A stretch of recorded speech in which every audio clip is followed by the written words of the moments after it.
Ayun guys, good morning. Ayun, hingi lang ng suggestion kasi bumili ako ng tools sa Lazada. Bumili ako. So ito yun. Gagamitin ko sa motor ko eh. Ito. Diba? Okay naman siya. Malakas naman.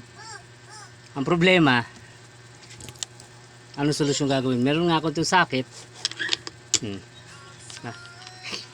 Hindi magkasya.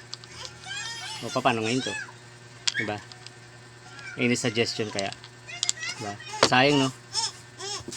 Mapapakinabangan lang siya sa mga malilit na tools tulad dito. Sa maliit. Yan, pwede siya.